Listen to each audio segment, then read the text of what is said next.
పేరున వందనం. నేను విద్యార్థి ఉద్యమాల్లో ఉన్నా కానీ ఏ సంఘంలో లేను. మా ప్రయాణం అట్లా సాగింది.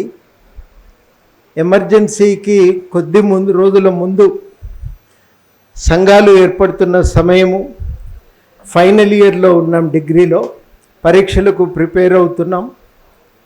ఆ పరీక్షలు అయిపోయే సమయానికి ఎమర్జెన్సీ విధించారు. మా ఆఖరి పరీక్ష రాసినాం. మాకు అరగోపాల్ గారు అప్పుడు టీచర్.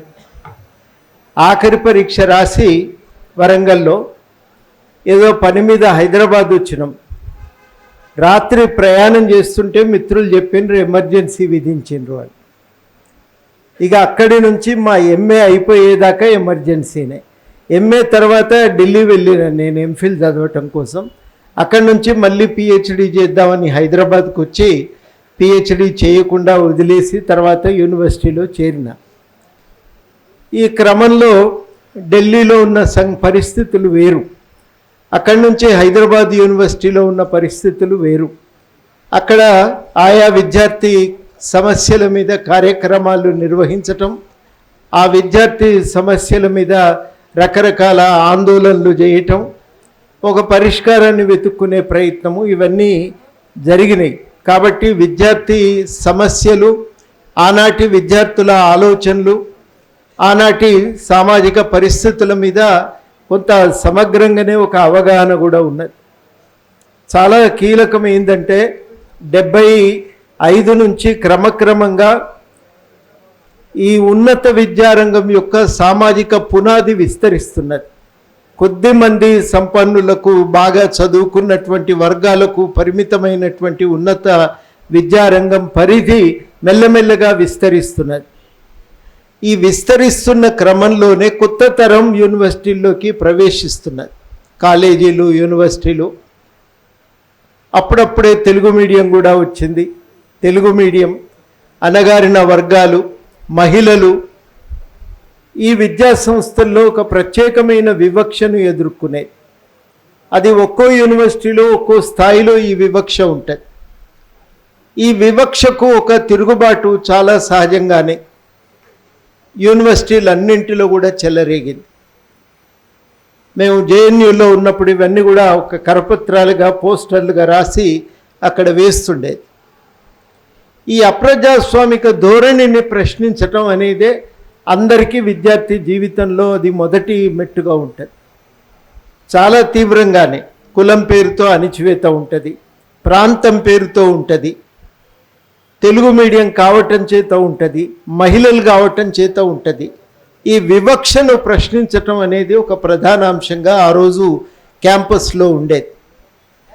ఎవరు ఎక్కువ తీవ్రంగా ఈ అణచివేతను అనుభవించినరో వాళ్ళు చాలా గట్టిగా దీనికి ప్రతిఘటించినరు. అందుకని సహజంగానే సామాజిక సంక్షేమ హాస్టళ్ళు ఈ తిరుగుబాటుకు కేంద్రాలైనవి. దీనికి ఎప్పుడైతే ఒక సిద్ధాంతం కూడా అతికిందో అది ఇంకా చాలా తీవ్రమైన రూపంలో ముందుకొచ్చింది.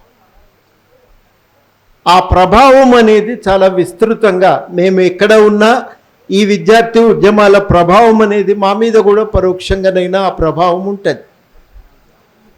ఈ ప్రభావం కారణంగా పిల్లల యొక్క ఆలోచనలు, స్రవంతి మారిపోవటం మొదలైంది. ప్రతిదీ ధిక్కార స్వరమే. ఇలా ఊహించటం చాలా కష్టం. నిజంగా కూడా కొన్ని చెప్తే కూడా అర్థం కావు. క్లాస్ రూమ్గా ఉండేది కాదు. నిరంతరం ఒక భీకరమైన సంఘర్షణ సాగుతుండే. ఆ భీకరమైన సంఘర్షణలో ప్రతి ఒక్కళ్ళు ప్రశ్నించటమే. క్లాస్ రూమ్లో టీచర్ కూడా నిరంతరం ఒక సవాలుగానే ఉంటుండేది. అది వాతావరణం. ఈ వాతావరణం నుంచి దాదాపుగా ఒక కొత్త రాజకీయాలు రావటము, ఈ రాజకీయాలు బయట ప్రవేశించిన తర్వాత దాని ప్రభావం కూడా చాలా తీవ్రంగానే సమాజం మీద పడింది. అందుకనే మన దగ్గర రైతాంగ ఉద్యమాలు కూడా 67 నుంచి 75 దాకా 4 దాకా కూడా స్తబ్దంగానే ఉంటాయి. కానీ 74 తర్వాత విద్యార్థులు ఎప్పుడైతే ప్రశ్నించటం మొదలవుతుందో, విద్యార్థులు భాగస్వామ్యం తీసుకుంటారో ఒక ఉప్పెన్లాగా అది వ్యాప్తి చెందుతుంది. పిల్లలు వచ్చి చెప్పిండ్రు కదా అనేది ఒక ధైర్యం ప్రతి ఒక్కరికి. ఆ ధైర్యంతో ఒక మార్పు మనం సమాజంలో చూస్తాం. అటువంటి మార్పులకు పునాది పలికిన నేపథ్యం గురించి 50 ఏళ్ళు గడిచిపోయినాయి కదా, ఇవాళ ఎందుకు మాట్లాడుకోవాలి? నాకు నేనుగా కూడా అదే ప్రశ్న వేసుకున్నా. మొట్టమొదట ఒక సంవత్సరం క్రితం PDSU నుంచి కూడా ఇటువంటి సమావేశమే జరిగింది. ఇవాళ RSU విద్యార్థులు కూడా మళ్ళీ ఇటువంటి పూర్వ విద్యార్థులు ఒక సమావేశం పెట్టుకుంటున్నారు. ఎందుకు జరుగుతున్నాయంటే, ఒకటి ఆనాటి జీవితాన్ని గుర్తు చేసుకోవటము అవసరం. రెండు చాలా కీలకమైందంటే, ఆ ప్రశ్నించే తత్వము దాన్ని పోగొట్టుకోవాల్సిన అవసరమేం లేదు. అది చాలా కీలకము, అవసరం కూడా. మూడు, నేను అనుకోవటము విద్యార్థుల పట్ల వివక్ష అనేది స్వరూపాలు మారుతూ ఉండవచ్చును కానీ సంపూర్ణంగా పోయిందని నేను అనుకోవటం లేదు. దానికి రోహిత్ వేముల ఘటన ఒక సాక్ష్యం. అది చూసినప్పుడు మనకు అర్థమవుతుంటుంది. మేము ఎందుకో సెంట్రల్ యూనివర్సిటీ స్టూడెంట్స్గా ఉన్న రోజుల్లో వేసిన ఒక కరపత్రం తీసి చూస్తే మాకే ఆశ్చర్యం అనిపించింది. మేము ఏమేమి రాసినామో రోహిత్ వేముల ఘటనలో తర్వాత చూస్తే కూడా ఇట్లాంటి ఘటనలే మళ్ళీ పునరావృతం అవుతున్నాయా అని చెప్పి కూడా మాకు అనిపించింది. క్యాంపస్లు అంటే ప్రశ్నించడానికి వేదికలుగా ఉండాలి కదా, ఇక్కడ ఎందుకు ఈ రకంగా కులం పేరుతో పిల్లల పట్ల వివక్ష ఉంటుందనే ప్రశ్న ఆ రోజు వేసుకున్నాం. ఆ వేసుకున్నటువంటి ప్రశ్న, మీరేమన్నా అపవిత్రమైపోతారనా ఏంది, మీరు ఎస్సీలను యూనివర్సిటీలకు రాణిస్తలేరు, టీచర్లను కూడా కానిస్తలేరు అని చెప్పి మేము ఆ రోజు కరపత్రం రాసుకున్నాం. నేను తర్వాత చదివితే రోహిత్ వేముల ఘటన అడ్మిషన్ దాకా రాగలిగిండు. మేము చాలామంది పిల్లల్ని చూసేది, అడ్మిషన్ అయినాక పారిపోయేది యూనివర్సిటీ నుంచి, రాత్రంతా వెంటబడేది అందరం కూర్చొని. నీకేం కాదు, ఎక్కడైనా ఇంగ్లీష్ నేర్చుకోవచ్చు, అది సమస్య కాదు, కానీ సబ్జెక్టు నేర్చుకోవటానికి దొరికిన అవకాశాన్ని వదిలిపెట్టొద్దు అని. ఆ అవకాశాన్ని వదిలిపెట్టొద్దని ఆ పిల్లలతో మాట్లాడుతుంటే కొందరు రాత్రి చెప్పకుండా వెళ్ళిపోయేది. మళ్ళీ చూస్తే మమ్మల్ని ఆపుతారని మధ్యరాత్రి లేసి వెళ్ళిపోయేది. అట్లా జరిగినటువంటి సందర్భాలు చూసినాక మరి రోహిత్ వేముల ఏమి ఇబ్బంది పడ్డాడు అనేది కూడా మనం తర్వాత అర్థం చేసుకోవచ్చు. ఇట్లా వర్తమానంలో కూడా మనం ఇవి చాలా ఇట్లాంటి అనుభవాలు మనకు ఎదురవుతూనే ఉన్నాయి. తప్పనిసరిగా విద్యారంగం అనేది ఇంకా మనం దాన్ని అభివృద్ధి చేసుకోవలసిన అవసరం ఉంది. ఇవాళంతా కూడా ఒక పార్టీ సిద్ధాంతానికి అనుగుణంగా యూనివర్సిటీలను తీర్చిదిద్దాలనే ప్రయత్నం. మొత్తంగా కేంద్ర విశ్వవిద్యాలయంలో నేను ఒక మిత్రుడు ప్రొఫెసర్గా ఉంటే మా వానికి ఏదో చిన్న పోస్ట్ కావాలట, ఇప్పించగలవా అని. నువ్వు ఇక్కడ ఏది రావాలన్నా పార్టీ వాళ్ళు ఆమోదిస్తే తప్ప ఇక్కడికి రాలేవు అని చెప్పిండు. అని చెప్పి ఆయన ఎన్ని అంచెలు వడపోస్తారని చెప్పిండు. సెలక్షన్ కమిటీకి ముందు నుంచి అయినాక సెలక్షన్, దానికి స్క్రీనింగ్ కమిటీ, ఆ తర్వాత సెలక్షన్ కమిటీ, ఆ తర్వాత ఎగ్జిక్యూటివ్ కమిటీ, ఇన్నింటిని దాటి ఎవరన్నా వచ్చే ప్రసక్తే లేదు అని చెప్పి ప్రతి దశలో కూడా టిక్కు కొట్టవలసిందే. కొడితేనే నీకు వస్తాయి, లేకపోతే రాదు, ఈ ఆశ పెట్టుకోకి ఇక్కడ ఇంకా రావు అని. అయితే ఇప్పుడు స్టేట్ యూనివర్సిటీ వీసైడ్లను కూడా మనమే నియమించుకోగలిగితే ఇంక ఈ అధికారం పరిలం చేసుకోవచ్చును. ఈ రాజకీయాన్ని మన పట్టును కూడా విస్తృతపరచుకోవచ్చును అనేటువంటి ఆలోచన చాలా పెద్ద ఎత్తున పెరిగిపోతున్నది. ఈ నేపథ్యంలోనే నేను అనుకోవటము యూనివర్సిటీలు స్వయం ప్రతిపత్తిని కాపాడుకోవటము, ఒక ప్రశ్నించటానికి వేదికలుగా అవి నిలబడిపోవటం అనేది కూడా చాలా చాలా అవసరము. అటువంటి ఒక ప్రయత్నము మరి చాలా సీరియస్గా వర్తమానంలో మనం కొనసాగించాలంటే ఒకటి మాత్రం సహజము, రూపం ఎప్పుడూ ఒకే రకంగా ఉండదు, ఉంటుందనుకుంటే పొరపాటు. కానీ ఒక ఆలోచన, ఒక ప్రశ్నించగలగటం అనేది మాత్రము అవసరము. ఇవాళున్న పరిస్థితుల్లో విద్య మొత్తం ప్రైవేటీకరణ చెందిపోయి చదువుకోవటానికి అవకాశాలు మృగ్యమైపోతున్నటువంటి తరుణంలో నాణ్యమైనటువంటి విద్య అందుబాటులో లేనటువంటి ఈ సన్నివేశంలో ఒక పాత్ర అవసరం. దీన్ని మనం పెంపొందించుకోవటానికి, కాపాడుకోవటానికి ఏం చేయాలనేటువంటి ప్రశ్న మాత్రం ఇవాళకి కూడా అందరికీ వర్తించేటువంటి ప్రశ్ననే. చదువుకున్న వాళ్ళకి ఉపాధి లేదు, ఇది చాలా తీవ్రమైనటువంటి ప్రశ్నగా ముందుకు వచ్చింది. అప్పుడు ఏదో కానిస్టేబులో లేకపోతే క్లర్కో టీచరో ఏదో ఒక ఉద్యోగం దొరుకుతుందనే భరోసా ఉండే. నాతో పాటు MA చదివిన పిల్లలందరూ ఎక్కడో ఒక దగ్గర సెటిల్ అయిపోయి ఏదో ఒక ఉద్యోగం సంపాదించుకోగలిగారు. కానీ ఇవాళ ఆ పరిస్థితి లేదు. దాదాపు ప్రతి 100 మందిలో 25 మంది ఏ ఉద్యోగము దొరకక ఇబ్బంది పడుతున్నారండి. మేము ఒకసారి నల్గొండలో మీటింగ్ పెడితే ఒక ఐస్ క్రీమ్ బండి ఆయన తోచుకుంటూ స్టేజ్ మీదకి వచ్చిండు. నువ్వెందుకు వస్తున్నావు ఇక్కడికి అని మేము అడిగినాం. అంటే ఆయనకు సంబంధం లేని విషయం అన్నట్టుగా. నేను కూడా మాట్లాడాలి అన్నాడు. నువ్వేం మాట్లాడతావంటే నేను సెంట్రల్ యూనివర్సిటీలో ఎంఏ హిస్టరీ చేసిన సార్ అన్నాడు. ఇక మాకే సిగ్గయింది.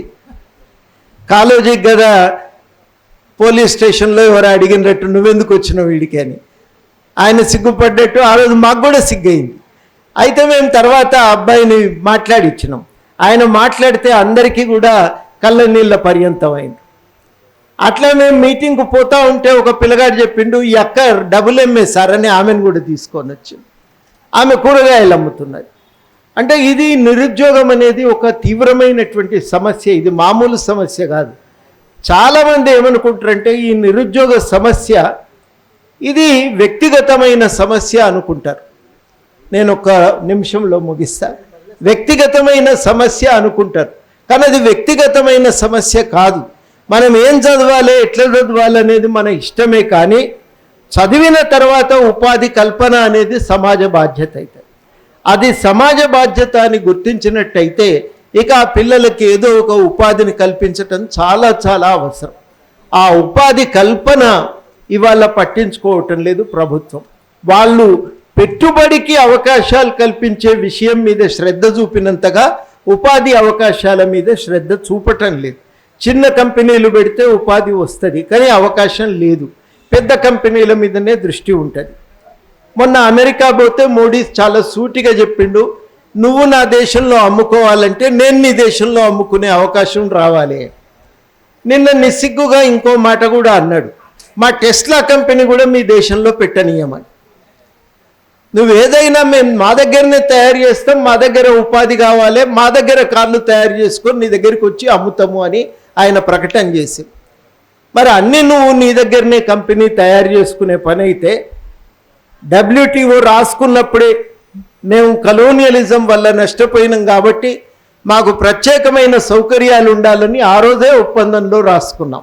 కానీ ఇవాళ ఒప్పందాలన్నింటినీ బేఖాతరు చేస్తూ ఇవాళ మాకు ఇష్టానుసారంగా వ్యాపారం చేసుకోవటం తప్ప ఇంకో అవకాశం లేదు. మా విమానాలు కొనాలి, మా పెట్రోల్ కొనాలి, మా దగ్గరనే గ్యాస్ కొనాలి, మా కార్లనే కొనాలి అనే దబాయింపు స్థాయికి ఇవాళ ప్రపంచ దేశాలు వస్తున్న నేపథ్యంలో ఈ సమస్య ఇంకా తీవ్రం కాబోతున్నది. ఇంత సమస్య తీవ్రమైపోతున్నటువంటి నేపథ్యంలో చాలా ఖచ్చితంగా నిరుద్యోగ సమస్య గురించి దాన్ని ఒక సామాజిక సమస్యగా గుర్తించి సామాజిక సమస్యగా దానికి పరిష్కారాలను వెతుక్కోవలసిన అవసరం ఉంది. ఆ పరిష్కారాలను వెతుక్కునేటువంటి క్రమంలో ఒక చరిత్రను మనం వెనక్కి చూసుకోగలిగితే భవిష్యత్తుకు దారి దొరుకుతుందనేటువంటి ఆశతో ఇక్కడ అందరూ సమావేశమయ్యారని నేను తలుస్తున్నా. తప్పనిసరిగా ఇప్పుడున్న ఈ సందర్భంలో మనం ఎదుర్కొంటున్న సమస్యల మీద చాలా సీరియస్గా దృష్టి పెట్టవలసిన అవసరం అయితే ఉంది. వాటి మీద మనం ఆలోచన చేయాలి, రాయాలి, మాట్లాడాలి. ఒక సందర్భానుసారంగా ఒక మార్పు కోసం మనం ప్రయత్నం చేయాలి. ఇది మనకు చాలా సీరియస్గా జరగవలసినటువంటి సందర్భం అని చెప్పి నేను భావిస్తూ ఉన్నా. చాలా లోతుగా ఇట్లాంటి అనేక సమస్యల మీద లోతుగా మనం విశ్లేషించుకోవాల్సిన అవసరం ఉంది. పైన అధ్యయనాలతో కూడా సరిపోయేది కాదు.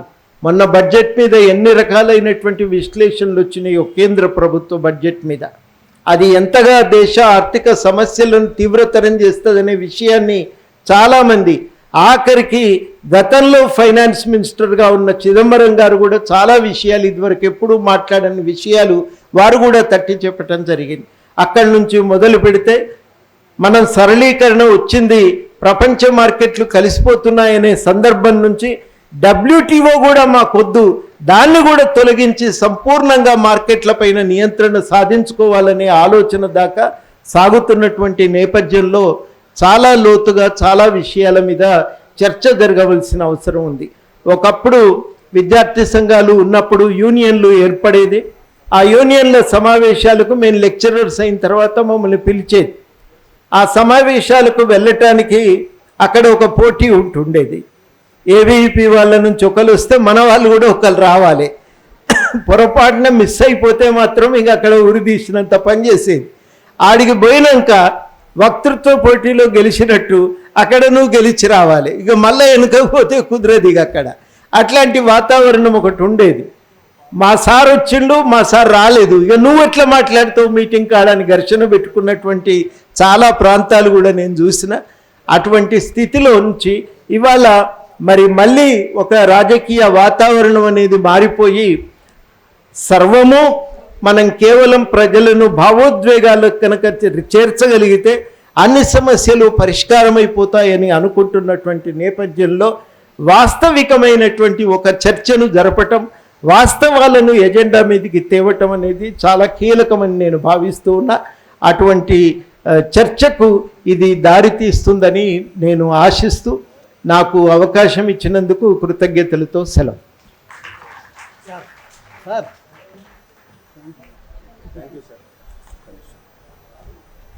కామ్రేడ్స్, రాత్రి డిన్నర్ ఏర్పాట్లు ఉన్నాయి కాబట్టి బయటికి వెళ్ళకండి, ఇక్కడే తినొచ్చు. రెండోది అకామిడేషన్ కూడా ఉంది, ఎవరికైనా ఉండాలి అనుకుంటే అకామిడేషన్ ఉంది, ఎంతమంది అయినా ఉండొచ్చు. కాబట్టి మీరు ఇది దృష్టిలో పెట్టుకోండి. పేరున వందనం. నేను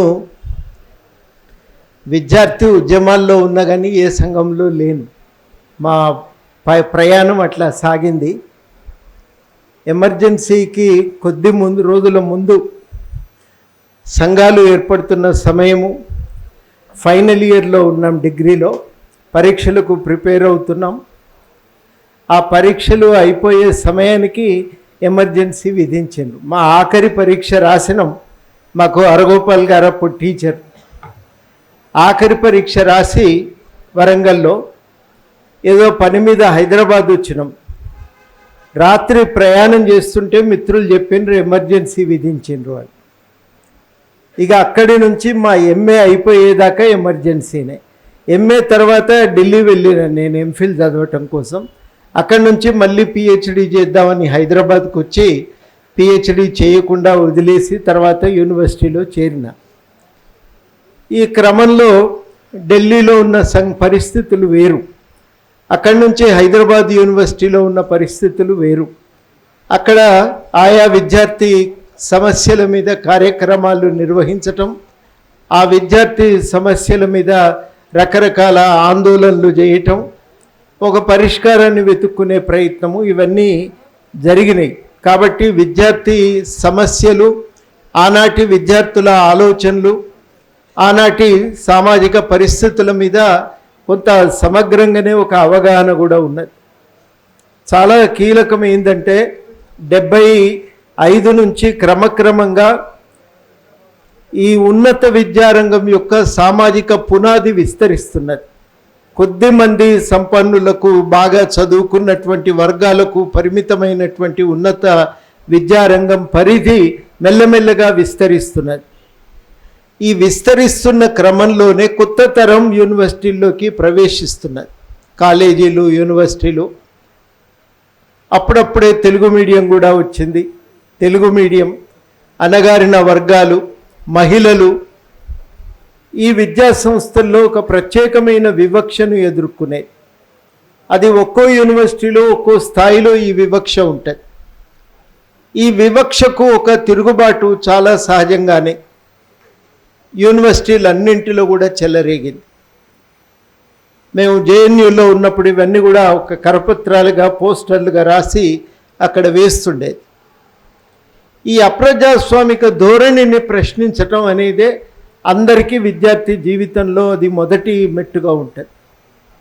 చాలా తీవ్రంగానే కులం పేరుతో అణిచివేత ఉంటుంది, ప్రాంతం పేరుతో ఉంటుంది, తెలుగు మీడియం కావటం చేత ఉంటుంది, మహిళలు కావటం చేత ఉంటుంది. ఈ వివక్షను ప్రశ్నించటం అనేది ఒక ప్రధాన అంశంగా ఆ రోజు క్యాంపస్లో ఉండేది. ఎవరు ఎక్కువ తీవ్రంగా ఈ అణచివేతను అనుభవించినరో వాళ్ళు చాలా గట్టిగా దీనికి ప్రతిఘటించినరు. అందుకని సహజంగానే సామాజిక సంక్షేమ హాస్టళ్ళు ఈ తిరుగుబాటుకు కేంద్రాలైనవి. దీనికి ఎప్పుడైతే ఒక సిద్ధాంతం కూడా అతికిందో అది ఇంకా చాలా తీవ్రమైన రూపంలో ముందుకొచ్చింది. ఆ ప్రభావం అనేది చాలా విస్తృతంగా మేము ఎక్కడ ఉన్నా ఈ విద్యార్థి ఉద్యమాల ప్రభావం అనేది మా మీద కూడా పరోక్షంగానైనా ఆ ప్రభావం ఉంటుంది. ఈ ప్రభావం కారణంగా పిల్లల యొక్క ఆలోచనలు స్రవంతి మారిపోవటం మొదలైంది. ప్రతిదీ ధిక్కార స్వరమే. ఇలా ఊహించటం చాలా కష్టం. నిజంగా కూడా కొన్ని చెప్తే కూడా అర్థం కావు. క్లాస్ రూమ్గా ఉండేది కాదు. నిరంతరం ఒక భీకరమైన సంఘర్షణ సాగుతుండే. ఆ భీకరమైన సంఘర్షణలో ప్రతి ఒక్కరు ప్రశ్నించటమే. క్లాస్ రూమ్లో టీచర్ కూడా నిరంతరం ఒక సవాలుగానే ఉంటుండేది. అది వాతావరణం. ఈ వాతావరణం నుంచి దాదాపుగా ఒక కొత్త రాజకీయాలు రావటము, ఈ రాజకీయాలు బయట ప్రవేశించిన తర్వాత దాని ప్రభావం కూడా చాలా తీవ్రంగానే సమాజం మీద పడింది. అందుకనే మన దగ్గర రైతాంగ ఉద్యమాలు కూడా 67 నుంచి 75 దాకా 4 దాకా కూడా స్తబ్దంగానే ఉంటాయి.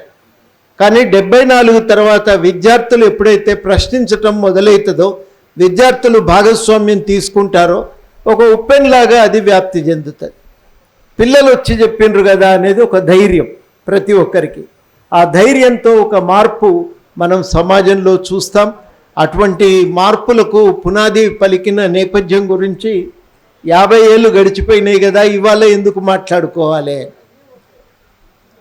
నాకు నేనుగా కూడా అదే ప్రశ్న వేసుకున్నా. మొట్టమొదట ఒక సంవత్సరం క్రితం PDSU నుంచి కూడా ఇటువంటి సమావేశమే జరిగింది. ఇవాళ RSU విద్యార్థులు కూడా మళ్ళీ ఇటువంటి పూర్వ విద్యార్థులు ఒక సమావేశం పెట్టుకుంటున్నారు. ఎందుకు జరుగుతున్నాయంటే, ఒకటి ఆనాటి జీవితాన్ని గుర్తు చేసుకోవటము అవసరం. రెండు చాలా కీలకమైందంటే, ఆ ప్రశ్నించే తత్వము దాన్ని పోగొట్టుకోవాల్సిన అవసరమేం లేదు. అది చాలా కీలకము, అవసరం కూడా. మూడు, నేను అనుకోవటము విద్యార్థుల పట్ల వివక్ష అనేది స్వరూపాలు మారుతూ ఉండవచ్చును కానీ సంపూర్ణంగా పోయిందని నేను అనుకోవటం లేదు. దానికి రోహిత్ వేముల ఘటన ఒక సాక్ష్యం. అది చూసినప్పుడు మనకు అర్థమవుతుంటుంది. మేము ఎందుకో సెంట్రల్ యూనివర్సిటీ స్టూడెంట్స్గా ఉన్న రోజుల్లో వేసిన ఒక కరపత్రం తీసి చూస్తే మాకే ఆశ్చర్యం అనిపించింది. మేము ఏమేమి రాసినామో రోహిత్ వేముల ఘటనలో తర్వాత చూస్తే కూడా ఇట్లాంటి ఘటనలే మళ్ళీ పునరావృతం అవుతున్నాయా చెప్పి కూడా మాకు అనిపించింది. క్యాంపస్లు అంటే ప్రశ్నించడానికి వేదికలుగా ఉండాలి కదా, ఇక్కడ ఎందుకు ఈ రకంగా కులం పేరుతో పిల్లల పట్ల వివక్ష ఉంటుందనే ప్రశ్న ఆ రోజు వేసుకున్నాం. ఆ వేసుకున్నటువంటి ప్రశ్న, మీరేమన్నా అపవిత్రమైపోతారనా ఏంది, మీరు ఎస్సీలను యూనివర్సిటీలకు రాణిస్తలేరు, టీచర్లను కూడా కానిస్తలేరు అని చెప్పి మేము ఆ రోజు కరపత్రం రాసుకున్నాం. నేను తర్వాత చదివితే రోహిత్ వేముల ఘటన అడ్మిషన్ దాకా రాగలిగిండు. మేము చాలామంది పిల్లల్ని చూసేది, అడ్మిషన్ అయినాక పారిపోయేది యూనివర్సిటీ నుంచి. రాత్రంతా వెంటబడేది అందరం కూర్చొని, నీకేం కాదు, ఎక్కడైనా ఇంగ్లీష్ నేర్చుకోవచ్చు, అది సమస్య కాదు, కానీ సబ్జెక్టు నేర్చుకోవటానికి దొరికిన అవకాశాన్ని వదిలిపెట్టొద్దు అని. ఆ అవకాశాన్ని వదిలిపెట్టొద్దని ఆ పిల్లలతో మాట్లాడుతుంటే కొందరు రాత్రి చెప్పకుండా వెళ్ళిపోయేది. మళ్ళీ చూస్తే మమ్మల్ని ఆపుతారని మధ్యరాత్రి లేసి వెళ్ళిపోయేది. అట్లా జరిగినటువంటి సందర్భాలు చూసినాక మరి రోహిత్ వేముల ఏమి ఇబ్బంది పడ్డాడు అనేది కూడా మనం తర్వాత అర్థం చేసుకోవచ్చు. ఇట్లా వర్తమానంలో కూడా మనం ఇవి చాలా ఇట్లాంటి అనుభవాలు మనకు ఎదురవుతూనే ఉన్నాయి. తప్పనిసరిగా విద్యారంగం అనేది ఇంకా మనం దాన్ని అభివృద్ధి చేసుకోవలసిన అవసరం ఉంది. ఇవాళంతా కూడా ఒక పార్టీ సిద్ధాంతానికి అనుగుణంగా యూనివర్సిటీలను తీర్చిదిద్దాలనే ప్రయత్నం. మొత్తంగా కేంద్ర విశ్వవిద్యాలయంలో నేను ఒక మిత్రుడు ప్రొఫెసర్గా ఉంటే మా వానికి ఏదో చిన్న పోస్ట్ కావాలట, ఇప్పించగలవా అని.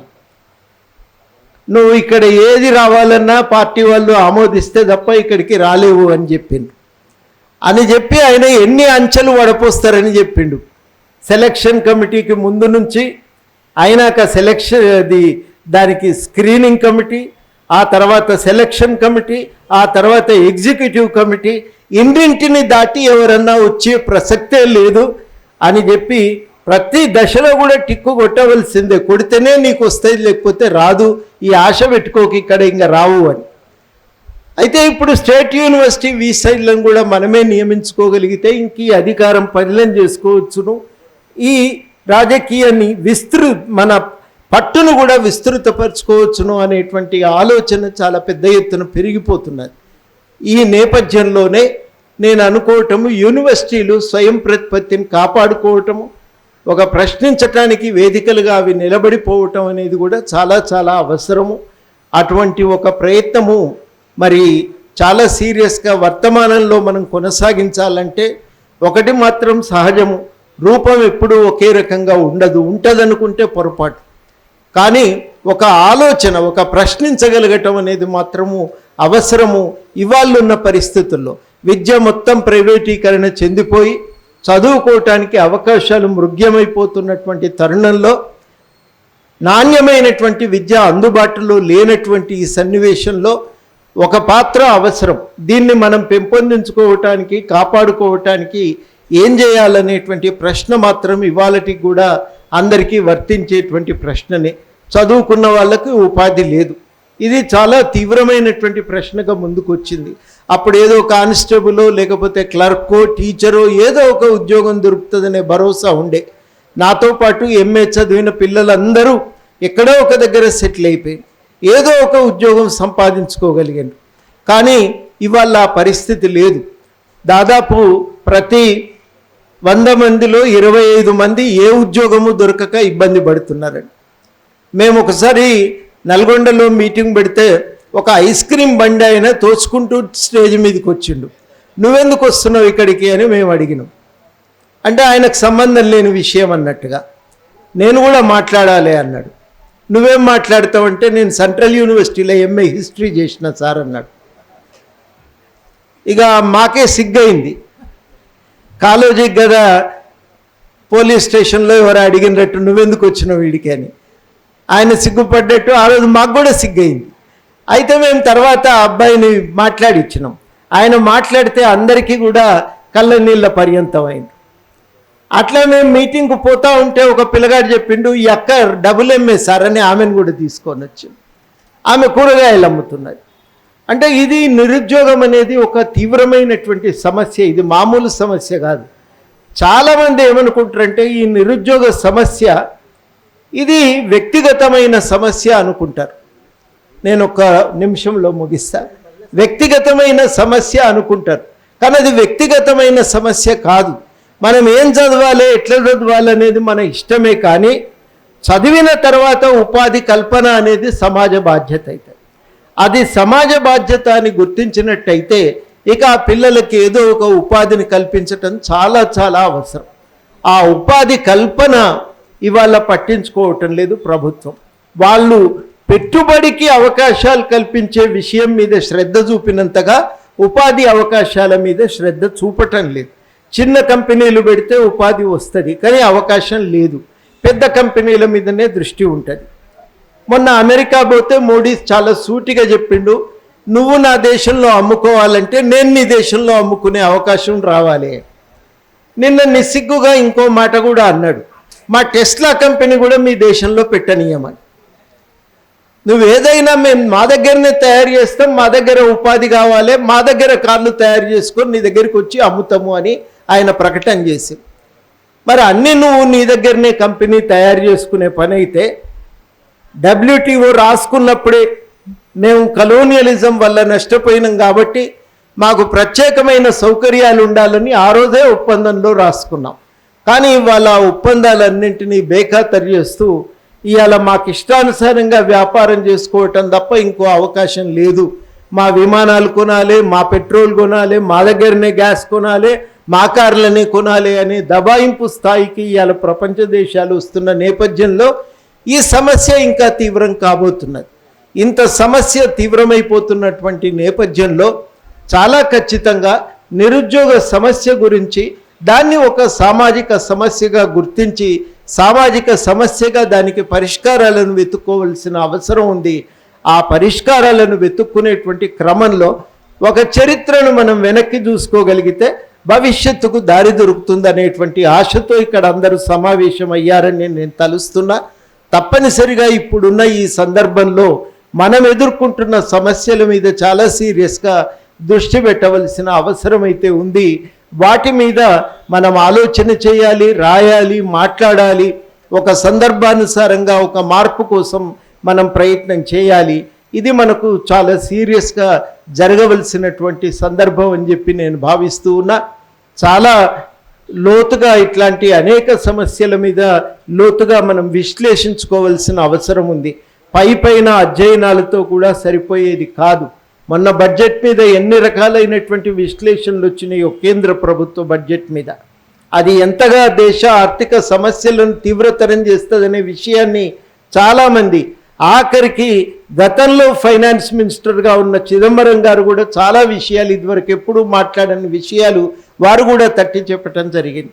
అక్కడి నుంచి మొదలు పెడితే మనం సరళీకరణ వచ్చింది, ప్రపంచ మార్కెట్లు కలిసిపోతున్నాయనే సందర్భం నుంచి WTO కూడా మాకొద్దు, దాన్ని కూడా తొలగించి సంపూర్ణంగా మార్కెట్లపైన నియంత్రణ సాధించుకోవాలనే ఆలోచన దాకా సాగుతున్నటువంటి నేపథ్యంలో చాలా లోతుగా చాలా విషయాల మీద చర్చ జరగవలసిన అవసరం ఉంది.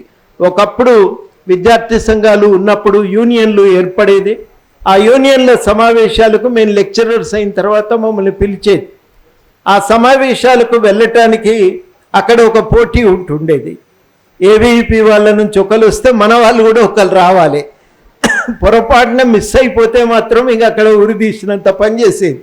ఆడికి పోయినాక వక్తృత్వ పోటీలో గెలిచినట్టు అక్కడ నువ్వు గెలిచి రావాలి, ఇక మళ్ళీ వెనుకపోతే కుదరదు. ఇక అక్కడ అట్లాంటి వాతావరణం ఒకటి ఉండేది. మా సార్ వచ్చిండు, మా సార్ రాలేదు, ఇక నువ్వు ఎట్లా మాట్లాడుతావు మీటింగ్ కాడని ఘర్షణ పెట్టుకున్నటువంటి చాలా ప్రాంతాలు కూడా నేను చూసిన. అటువంటి స్థితిలో నుంచి ఇవాళ మరి మళ్ళీ ఒక రాజకీయ వాతావరణం అనేది మారిపోయి సర్వము మనం కేవలం ప్రజలను భావోద్వేగాలకు కనుక చేర్చగలిగితే అన్ని సమస్యలు పరిష్కారమైపోతాయని అనుకుంటున్నటువంటి నేపథ్యంలో వాస్తవికమైనటువంటి ఒక చర్చను జరపటం, వాస్తవాలను ఎజెండా మీదకి తేవటం అనేది చాలా కీలకమని నేను భావిస్తూ ఉన్నా.